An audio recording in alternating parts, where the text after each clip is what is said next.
शुभ बिहानी सम्पूर्णमा मङ्गलबार अथवा मङ्गल चौथीको व्रत बसेर गणेशजीको पूजा गर्दा भन्ने मन्त्रमा आज भन्छु। सबैजनाले राम्रोसित सुनेर सोही मन्त्र पढेर नै भगवानको गणेशजीको पूजा गर्नुहोला। कुनै पनि भगवानको पूजा गर्दा सोही भगवान सम्बन्धी नै मन्त्र भनेर पूजा गर्नु राम्रो हुन्छ। त्यसैले म आज गणेशजीको पूजा गर्दा भन्ने मन्त्र भन्छु है त साथीहरु। प्रणम्य शिरसा देवं गौरीपुत्रं विनायकं भक्तावासं स्मरेन् नित्यमायु कामार्थसिद्धये।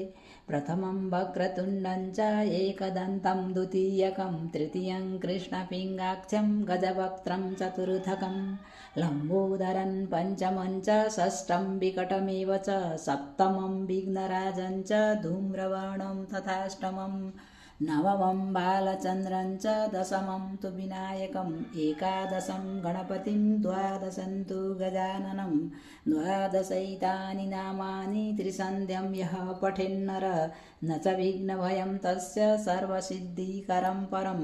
विद्यार्थी लभते विद्यां धनार्थी लभते धनं पुत्रार्थी लभते पुत्रां मोक्षार्थी लभते गतिं।